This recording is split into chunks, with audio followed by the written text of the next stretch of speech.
Bienvenidos a Locos por los Drones. Hoy una super entrevista al doctor Fabián Ginca, miembro de ANAC, uno de los miembros que desarrolló y formuló la normativa provisoria 527 en el 2015. Así que quédense porque hoy va a ser la primera parte de esta super entrevista. Y para poder ver la segunda no olviden de suscribirse al canal y activar las notificaciones. Un nuevo vuelo de Locos por los Drones despega.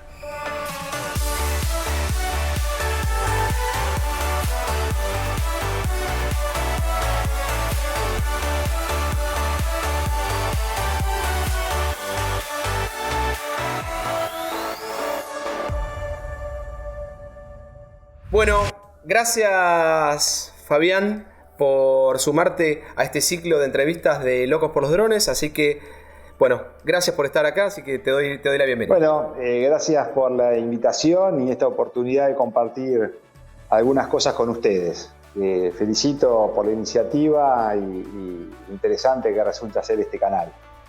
Bueno, ante todo, agradecerte nuevamente y que nos digas y nos cuentes un poco tu perfil profesional, que alguna gente lo conoce, a otros no, y cómo llegás al mundo de los drones como primera intervención en el programa. Bueno, yo soy abogado, primero me especialicé en el asesoramiento jurídico de empresas, después me especialicé en el derecho aeronáutico y espacial.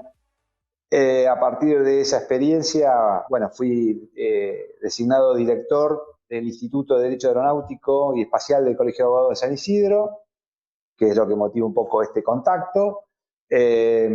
Y también me integré a la Autoridad Aeronáutica Nacional, a la Administración Nacional de Aviación Civil, ANAC, desde su origen. O sea, primero trabajé en lo que fue el desarrollo del programa de transferencia, lo que era el Comando de Regiones Aéreas, a lo que era el nuevo organismo. En ANAC cumplí distintas funciones. Estuve en transporte aerocomercial como director, después pasé por seguridad operacional como asesor, estuve un tiempo en jurídicos como jefe de departamento de asuntos aeronáuticos y en el lugar que más estuve es donde estoy actualmente, que es en la Unidad de Planificación y Control de Gestión, en el Departamento de Normativa Aeronáutica. Estando en ANAC, naturalmente, las características de la unidad, que es planificar, o sea, tener una visión estratégica regulatoria, durante la gestión, durante el año 2015, la gestión del doctor Granados, se decidió encarar la regulación de este fenómeno, que era muy incipiente, en el país prácticamente había muy poco usuario, trascendieron sí algunos casos controvertidos de uso, digo controvertidos porque no estar regulados era difuso si estaban prohibidos o no. Entonces, bueno, a partir de ahí se tomó la decisión de regular. En ese momento, a nivel internacional, la Organización de Aviación Civil Internacional, la OASI, no tenía ninguna norma ni método recomendado, tenía apenas un documento de orientación, que era la circular 328, y a nivel internacional solamente España había dictado el Real Decreto 8/2014, que fue la primera norma que tibiamente empezó a regular esta cuestión, razón por la cual ahí se armó un equipo de trabajo donde yo formé parte, que dio lugar a la resolución vigente, la 527/2015. Cuando esa norma fue a consulta, se generó además un grupo de trabajo para que de modo permanente le hagan un seguimiento tendiente a la actualización de la norma. Es en función de eso que, por una actividad concreta, pero después también por el compromiso de mantenerla actualizada y seguir el estudio, nunca me detuve de estar al día en las novedades reglamentarias y también un poco ver los avances tecnológicos, porque, bueno, en toda nuestra materia, lo que genera el dinamismo de la norma, el dinamismo es uno de los principios del derecho aeronáutico, ¿no?, que hace que sea distinto a otras ramas del derecho. Y el dinamismo viene dado que el hecho técnico aeronáutico, o sea, lo que es la aeronave, en este caso el dron, la evolución tecnológica es ininterrumpida y constante. Entonces, las enmiendas y las rectificaciones regulatorias no son consecuencia como otras veces porque cambia la realidad, cambia el paradigma o hay un fenómeno donde se regula en función de lo que ya ocurrió. Acá la regulación aeronáutica va a acompañar, o sea, la idea es que acompañe el desarrollo, vaya a la par, porque la razón de ser de toda esta normativa es la seguridad operacional. Entonces, el desarrollo normativo debería ir siempre de la mano del desarrollo tecnológico. Es así como, bueno, yo me fui interiorizando de esto y con una característica distinta quizá a otras actividades donde nos ha tocado trabajar desde lo que es la autoridad aeronáutica, es que la cercanía con el usuario en mi caso es mucho más fácil. Acceder a un encuentro de droneros o estar al día con ciertas novedades tecnológicas y verlas en el terreno, por lo menos desde mi lugar, es mucho más fácil que en otros ámbitos de lo que es la aviación civil. Bueno, recién fuiste haciendo algunos comentarios referidos a lo que fue la 527. Comentanos un poco cómo fue el proceso de elaboración de la 527, que sé que requirió bastante tiempo y además pudiste intercambiar información también con los primeros droneros que aparecían en el sector. Yo me incluyo dentro de ese grupito que fuimos a verte alguna vez o charlamos con vos y estuvimos presentes en la ANAC. Contanos un poquito cómo fueron esos primeros pasos de la 527 2015. Como te decía, la 527 fue fruto de un grupo de trabajo interdisciplinario, intervino gente de todas las áreas de ANAC, seguridad operacional, inspección de navegación aérea, jurídicos, bueno, nosotros de la parte de planificación,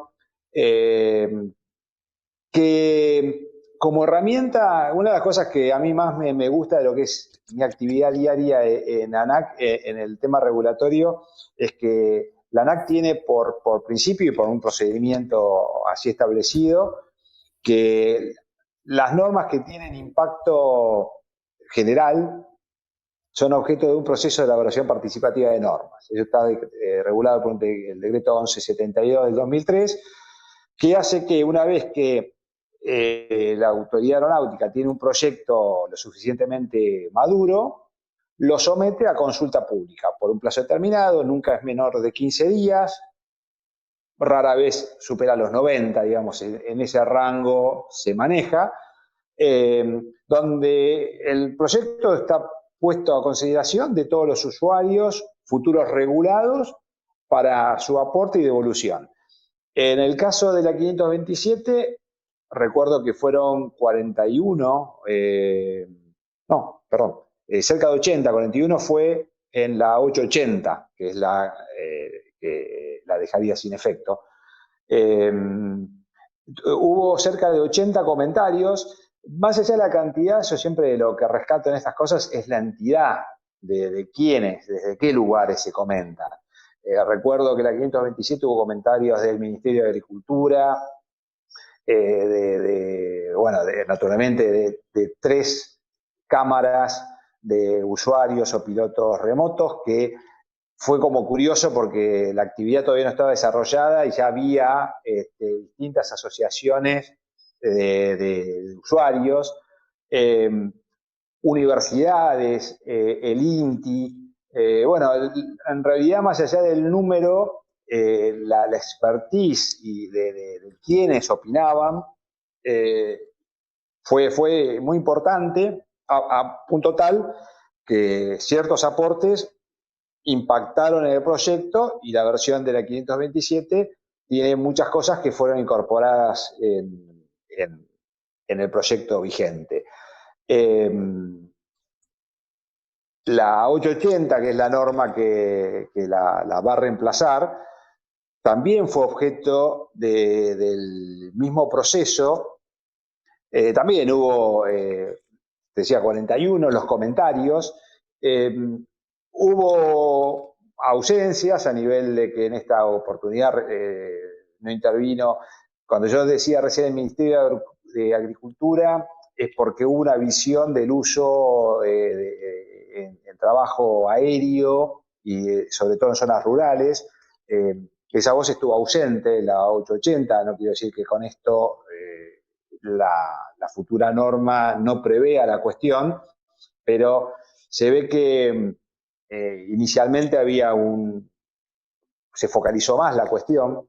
Entonces, bueno, hubo, si bien un número menor de participantes, los comentarios, en mi opinión, no tuvieron la receptividad suficiente y necesaria para que el nuevo régimen cumpla con dos de los postulados que pregonan sus considerandos, ¿no? Uno es abandonar un reglamento provisional, la 527 ya se autodefine como un reglamento provisional de los vehículos aéreos no tripulados. Ese concepto desaparece de la 880, por la cual ya pensamos que, si bien en derecho aeronáutico nada es definitivo, porque esto que te decía, el dinamismo es una constante y las enmiendas es lo habitual, por lo menos no está llamado a ser un régimen tan precario como era el de la 527. No sé si ustedes repararon, pero la 527 en ninguna parte contempla la emisión de ningún tipo de documento. O sea, ni la tripulación remota tiene un certificado de idoneidad, ni el que tiene su actividad, el explotador que está organizado como una empresa, tiene un CEBAN, el COBAND, yo siempre señalo, es un desvío de la 527, digamos, era una norma que estaba llamada a no consagrar ningún tipo de documento, precisamente por su provisionalidad. La 527 ya fue creada como una norma de coyuntura a la espera de que tengamos, por un lado, alguna normativa a nivel internacional, a nivel de la OASI, a seguir, un mayor número de normas internacionales a la cual referirse para armonizar. No sé si todos saben, pero un poco la esencia también de la normativa aeronáutica, así como le dije hace un rato, uno de los principios del derecho aeronáutico es el dinamismo, otro de ellos es la internacionalidad. Hay una necesidad que las normas aeronáuticas sean armónicas, o sea, tengan un estándar que sea seguida por todos los estados. Imagínense que de otro modo la navegación aérea internacional sería un pandemonium si cada estadio regula de un modo independiente y sin tener cierta armonía con otros estados. Este es un principio que está consagrado en el Convenio de Chicago, donde los estados miembros de la OASI asumen el compromiso en la medida de lo posible de mantener su normativa armonizada con estas pautas internacionales. Entonces, la ausencia de estas pautas internacionales hacían que la 527 sea una norma provisoria. Bueno, la 880, que es dictada ya en un entorno distinto, porque por un lado ya tenemos algunos ARPS, o sea, ya hay algunas normas y métodos recomendados a seguir. Ya la mayoría de estados tienen regulaciones en la materia, entonces, si se abandonaba ese criterio de provisionalidad, habría que haber avanzado un poco más a fondo con estas normas y métodos recomendados, cosa que no se hace plenamente.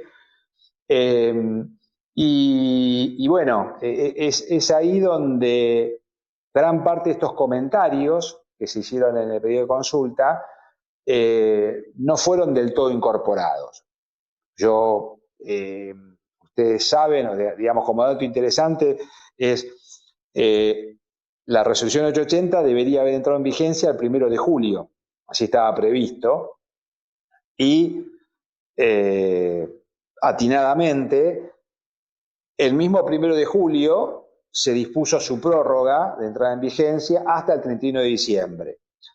Si bien la resolución, la 179 del 2020 de la ANAC, que es la que dispone de la prórroga, en sus fundamentos alude a que, bueno, los efectos del COVID-19 que ha generado que la autoridad aeronáutica tenga su gestión cotidiana afectada, más allá del trabajo remoto de todos sus agentes, está claro que no es lo mismo la posibilidad de implementar todos los procedimientos y hacer todas las enmiendas necesarias. Bueno, en función de eso, se dispone la prórroga por un lado, de la nueva norma hasta el 31 de diciembre y la subsistencia del 527 hasta entonces. Yo creo que hubiera sido conveniente que no solamente esta prórroga se haga a efectos de la adecuación de los procesos internos. Yo creo que, como vamos a ver seguramente a lo largo de esta conversación, hay algunas cuestiones de fondo de la norma que también debieran ser modificadas. Te queríamos primero consultar con respecto a temas que tienen que ver con la OASI, que muchos droneros verdaderamente ni siquiera saben qué significa OASI. Entonces, que nos contés un poquito para ir de lo general a lo particular y después ya meternos directamente en lo que tiene que ver normativa en Argentina y demás. Contanos en OASI qué novedades, qué noticias nos podés dar, qué es OASI exactamente y de ahí nos vamos a ir metiendo hacia la norma propiamente dicha acá en Argentina, ANAC, así que acá con Fabián Xinca. Haciendo un paralelo con un estado, la OASI es la Organización de Aviación Civil Internacional y es la agencia de las Naciones Unidas dedicada a la aviación civil.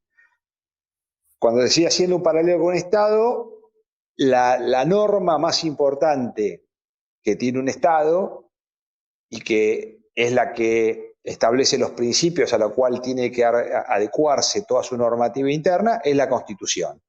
Bueno, la OASI, esa agencia de Naciones Unidas, donde prácticamente todos los estados del mundo forman parte, e incluso hay organismos privados que la integran en carácter de observadores, tiene una constitución.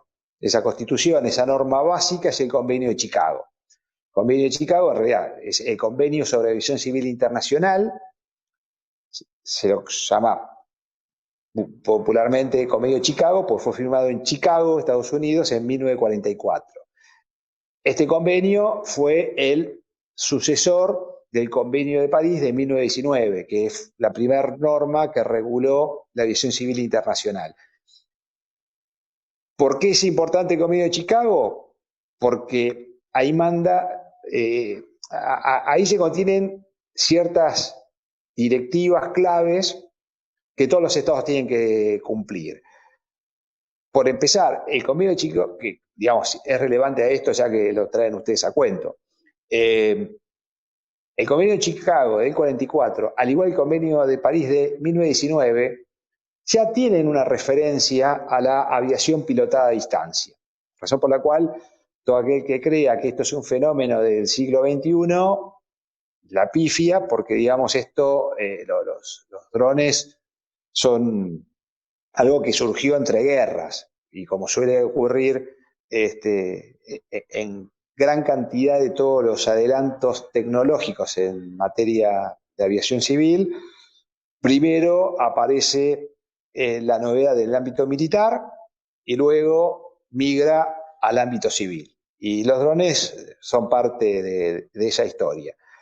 Entonces, ¿qué es lo relevante del Convenio de Chicago en esta materia? Que establece, como dije hace un rato, el compromiso de los Estados miembros de armonizar su normativa a ciertas normas y recomendaciones que surgen, que se elaboran en el marco de la OASI. Ese Convenio de Chicago, para su parte, para su implementación, para su práctica, regula a lo largo de 19 anexos distintas cuestiones centrales.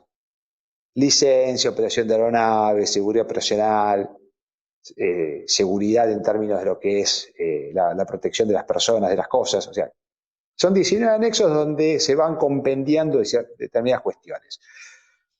Ahí es donde se receptan estas normas y principios que los estados tienen que seguir.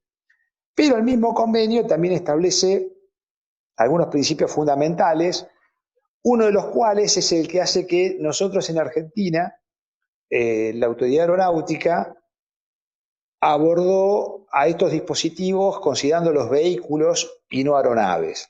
Esto es porque el convenio de Chicago, del mismo modo que el Código Aeronáutico, dice que ninguna aeronave podrá volar si no tiene, entre otras cosas, un certificado de aeronavegabilidad.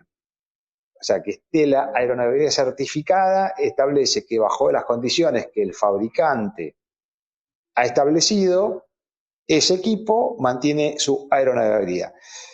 Como a la fecha no existe dron certificado en el ámbito civil, lo hay en el ámbito militar, y hay alguno que otro modelo de tipo experimental que ha sido certificado, que yo sepa, por España. Digamos, el grueso de lo que ocupa a los usuarios y lo que se comercializa carece de esa certificación. Básicamente entiendo yo porque el grueso de los equipos que abundan en el mercado no proviene de industrias aeronáuticas. Son empresas que fabrican dispositivos que han resultado sumamente versátiles y útiles para desplazarse por el espacio aéreo, pero no necesariamente se están fabricando aeronaves. Y el proceso de certificación es largo y oneroso. Entonces, contestando a la pregunta esta, de ¿qué es la OASI? Bueno, es esta agencia de Naciones Unidas que establece ciertos principios. En mi opinión, fueron muchos los estados, de hecho la ANAC llegó al límite, ¿no? Al momento de la regulación. Recuerdo que se analizó, bueno, seguimos a pie juntillas estas directivas de OASI o abordamos este fenómeno desde otra perspectiva. Es un poco la dependencia de sendero, ¿no? Uno acostumbrado a la hora de regular, se regula conforme lo que ya está arreglado o un nuevo fenómeno que puede ser un cambio de paradigma, se aborda desde otro lugar. Tengamos en cuenta que la 527, como ya dije, se estaba regulando en ausencia de esos estándares y había documentos de orientación. O sea, la OASI, así como se establecen ciertas normas y métodos recomendados, las normas son mandatorias, los métodos recomendados, como bien dice el nombre, son de orientación, pero también dicta otro tipo de documentos, manuales, circulares, que son de orientación, son de apoyo a los estados, no son mandatorios. Cuando se trabajó en la 527 no había estas normas. Entonces, nos había parecido a unos cuantos que avanzar con el concepto de el dron como aeronaves. Hubo una evolución en los nombres, ¿no? Primero estos fueron llamados UAV, por Unmanned Air Vehicle, después pasaron a UAS, Unmanned Air Systems, después pasaron a ERPA y ERPAS, ¿no? Remote Pilot Aircraft System. Entonces, inicialmente la OASI hablaba de estos equipos como vehículos, porque no estaba claro es la cuestión esta de la aeronavegabilidad y ciertos recaudos propios de la aviación pilotada, cómo podían impactar en este ámbito. Pero una de las primeras cuestiones que quedó claro con la OASI fue los kilos. Entonces, la OASI inicialmente, ya en esa circular 328, estableció que lo que excedía los 25 kilos iba a ser materia de regulación de la OASI, pero básicamente la OASI lo que regula es la aviación de transporte y el transporte internacional. Entonces, por un lado, la visión que muchos tuvimos inicialmente en esto es que los equipos de menos de 25 kilos que no iban a estar destinados al transporte internacional no necesariamente tenían que seguir estas prescripciones que todavía no existían, pero estos materiales de orientación de OASI, en función porque estaban fuera de lo que es su foco. Entonces sí era conveniente seguir a otras regulaciones por esta cuestión de una armonización, pero no necesariamente ciertas prescripciones de OASI para equipos pequeños. En este punto yo creo que esa reflexión que se hizo por el año 2014 que era cuando se estaba trabajando en este tema, yo por primera vez la vi reflejada a otro nivel en 2018, cuando se celebró la 37ª reunión del Comité Jurídico de la OASI, donde ahí algunos estados, caso de Francia, República Checa, Hungría, Polonia, Estados Unidos también, en distintas notas de estudio que presentan en esa reunión, empiezan a analizar lo atinado que resultaría seguir considerando estos equipos como aeronaves cuando topamos con un montón de obstáculos que surgen del Convenio de Chicago. Entonces, cuando vos decías, ¿qué es la OASI? Bueno, es esta gran órgano internacional en cuyo ámbito se procura armonizar las normas. La OASI, todo lo que está regulando está a la vista lo que va a ser la aviación de transporte, en la integración del espacio aéreo, pero básicamente lo que es la regulación de OASI es en aquellos equipos que por sus características y prestaciones terminen haciendo la misma actividad que una aeronave pilotada. Entonces, bueno, no sé si con esto llené un poco la inquietud de qué es la OASI. Sí, sí, creo que la llenaste ampliamente y nos das desde el marco internacional ya el pie para poder empezar a ir al marco regulatorio nacional, con el cual sabemos que vos sos parte, y si querés ir entrando un poquito en estos ejes de lo que va a ser hablar ahora en sí de 880 y demás términos regulatorios de los que supuestamente llegará dentro de poco o no, según las circunstancias que se vayan dando en este proceso de estos meses que quedan por delante. Así que te dejo pie ahí para que puedas hablar tranquilamente y nos des la visión del panorama del análisis que vos hiciste muy riguroso. Yo creo que hay 6 cuestiones fundamentales para analizar y reparar en la 880, que como dije entra en vigencia a partir del 31 de diciembre próximo. Voy a hacer capaz un contrapunto con la 527 para que quien conoce la 527 encuentre más fácil los cambios, ¿no? El primer punto en temas de diferencias es la clasificación. Recordemos que la 527 tenía, digamos, tres criterios. Uno era técnico, estaban los autónomos, los vehículos pilotados a distancia y los sistemas de vehículos tripulados a distancia, por peso, pequeños, medianos, grandes, y después generaba un micro régimen de los pequeños con fines deportivos recreativos. La 880, el cambio es bastante sustancial porque establece 4 criterios. Uno por carácter, público-privado, o sea, el público es cuando los equipos son utilizados por quien ejerce el poder público del Estado, lo demás es privado. En uso, crea 5 categorías: recreativo, comercial, científico, seguridad y deportivo.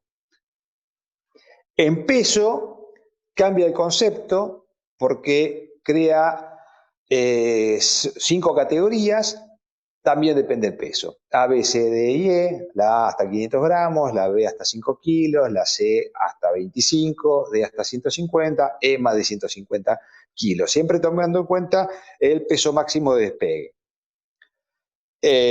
Y el otro factor es características técnicas, donde abandonando el criterio anterior, habla de ala fija, rotativa, aeróstatos o cautivos. Otro tema, y esto es muy importante, hay cambios en el registro.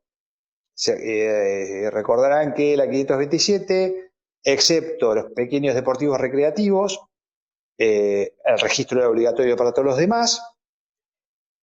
En la nueva norma solamente están exentos de registro los clase A, o sea, son los equipos de menos de 500 gramos que se usan solamente con fines recreativos.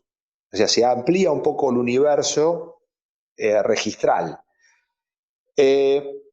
Habla la norma que los clase B se van a registrar, pero a través de una plataforma electrónica. No queda claro si entonces el vehículo, o sea, la modalidad de inscripción genera además alguna diferencia en cuanto a la marca o a la identificación de los equipos. Eso no lo dice la norma. Sí es sumamente relevante, pues, o sea, es muy importante el cambio y yo creo que es de dificultosa, si no imposible, implementación las futuras inscripciones. Por eso apuesto que este es uno de los puntos que debería revisarse ante la entrada en vigencia, porque la norma dice que para la inscripción la ANAC verificará que se ajuste el equipo al diseño aprobado y podrá practicar las verificaciones para comprobar que la operación sea segura. Pero habla de que es requisito para la inscripción que el equipo se ajuste al diseño aprobado. Y a la fecha no existe diseño aprobado, porque no lo aprobó la Autoridad Aeronáutica ni tampoco los estados de fabricación, que es el diseño de tipo, la certificación de tipo conocida en el ámbito de las aeronaves convencionales. Entonces acá tenemos una cuestión que yo entiendo insuperable y presumo que habrá que enmendar la norma para que sea posible la implementación y el registro futuro de nuevos equipos. También hay una curiosidad que la norma difiere el tratamiento de la inscripción de equipos adquiridos en el país que importados. Recuerdo, o sea, si uno inscribe un equipo que viene del exterior, basta que acredite el origen con una factura para sortear la cuestión. Son mayores los requisitos para un equipo adquirido en el país. Entonces, francamente no entiendo desde el punto registral, más allá de la procedencia, bajo la 527 una disposición técnica registral del Registro Nacional de Aeronaves establecía que a falta de factura, una declaración jurada de quien pretendía escribir el equipo era suficiente como para acreditar la legitimidad de la tenencia del equipo. Por cómo quedó redactada la norma, si la disposición técnica resuelve la cuestión del mismo modo que antes, bien. Yo creo que acá son puntos donde la experiencia vida bajo la norma vigente podría haber sido receptada directamente en la resolución 880, evitando la dispersión normativa, generando una mayor cohesión y también resultando más amigable para el usuario. Entonces, acá era un punto donde yo creo que se podría haber esto aclarado en la misma norma y no en una disposición técnica que la 880 encomienda al área pertinente de ANAC a que establezca la reglamentación necesaria. Es muy importante, por los efectos jurídicos que produce, que la nueva norma permite la inscripción de cesiones y autorizaciones temporarias de uso. Esto me parece muy relevante, sobre todo para ustedes que son un universo de usuarios que quizá no tienen una formación jurídica muy compleja, quizá muy básico, no quiero menospreciar a nadie, pero conozco más o menos de haber participado en muchos encuentros que ha dicho la Cámara, que son más expertos usuarios, muy idóneos, pero quizá con una formación reglamentaria mucho más básica, que jurídicamente es responsable no solamente quien usa el equipo, sino quien es titular del registral. Entonces, bajo la 527 no estaba prevista esta situación y ustedes conocen tanto como yo que hay veces que hasta de favor, por amistad o por superar un inconveniente transitorio, un operador le facilita el equipo a un colega y si hubiera un inconveniente, o un accidente mejor dicho, aún quien facilitó el equipo gratuitamente, por una cuestión de compañerismo entre colegas, responde jurídicamente por ese daño. Entonces, más allá de las implicancias de las coberturas de seguro, traslación de riesgo o que pudiera haber, lo cierto es que jurídicamente es tan responsable como el autor del daño quien es el titular registral del equipo. Esta situación no estaba prevista en la 527 y es incorporada por la 880, cosa que yo creo que esto es sumamente interesante y saludable. Y hay otra cuestión que es curiosa, que además de las identificaciones físicas, que están sujetas a una reglamentación futura, la norma exige un color distintivo para los distintos usos. O sea, sacando el recreativo, los otros 4 usos tienen que tener una distinción de color. Francamente, yo no le encuentro la utilidad de esta cuestión, pero al margen de eso, entiendo que por las características físicas de ciertos equipos, es meramente ilusorio establecer un color determinado según el propósito. Entonces, eso en materia de registro. En el ámbito de las operaciones, recordemos que el principio general de la 527 era el vuelo con contacto visual directo permanente entre operador y equipo, en espacio aéreo segregado, de día y con una meteorología favorable a la operación. Acá tenemos cambios que parecen sutiles, pero van a ver que son mucho más que eso, porque el principio general sigue siendo el de vuelo con contacto visual directo y permanente, admite por excepción el vuelo BLOS con B larga, ¿no? El Beyond Light of Sight. Toma un concepto anacrónico, ya el 527 lo había dejado de lado por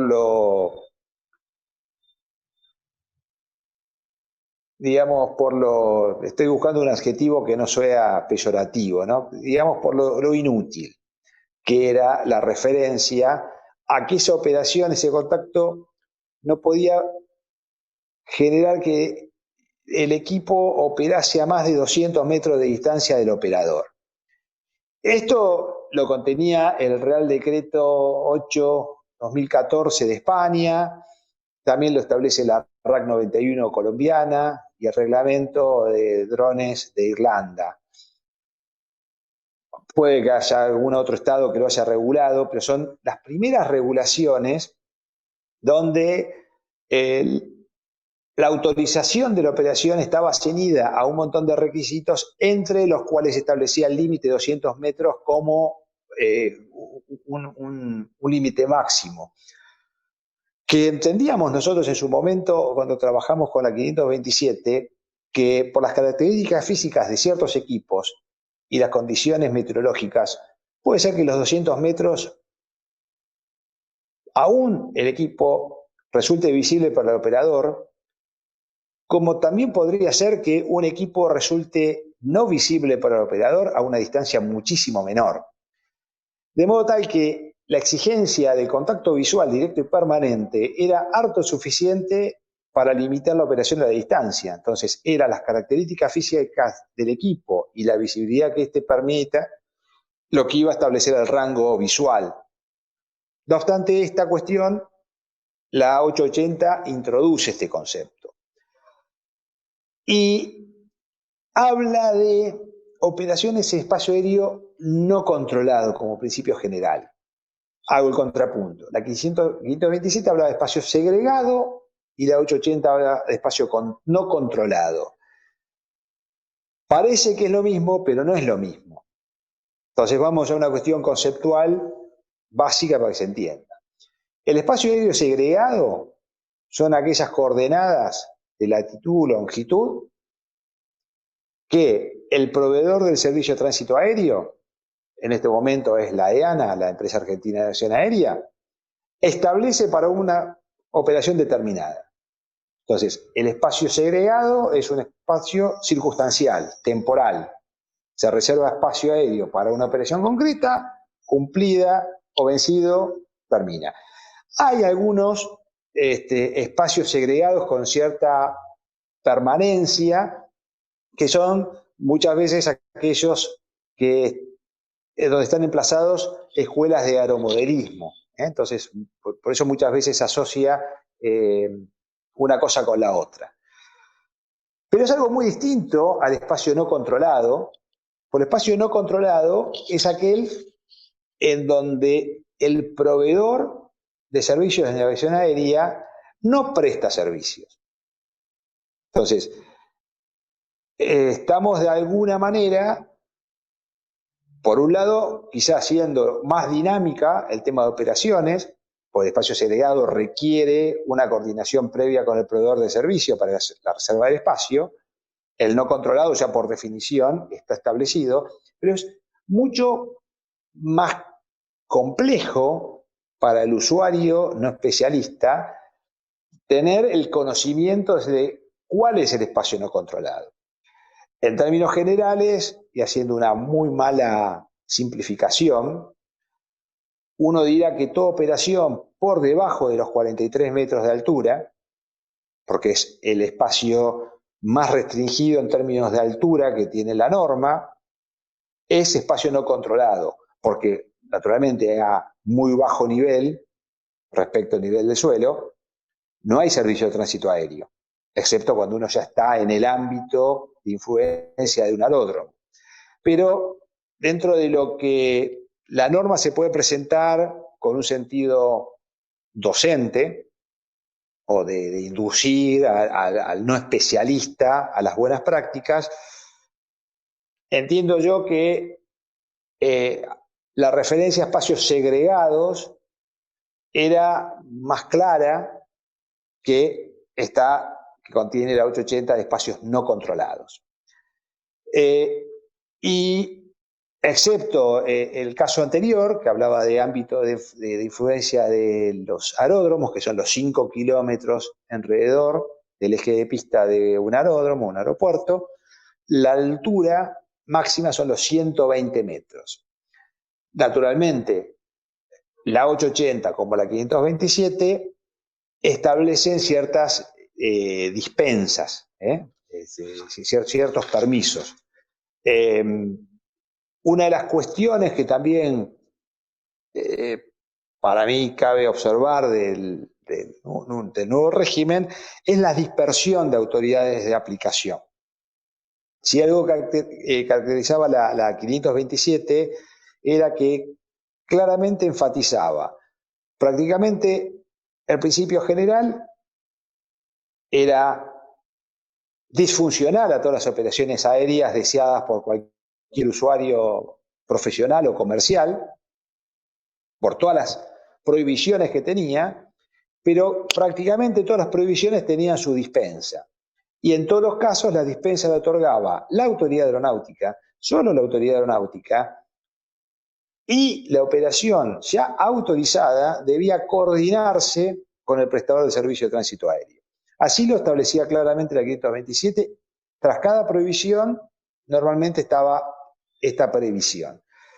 La 880 amplía el abanico de autoridades de aplicación y de autorizaciones necesarias para las operaciones.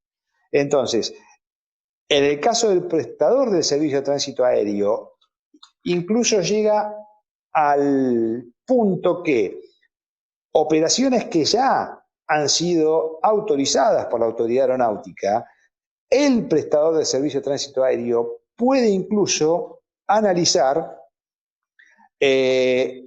ciertos requerimientos en materia de mitigación de riesgos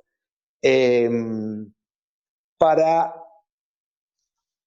autorizar las operaciones que ya cuentan con una autorización por parte de la autoridad aeronáutica.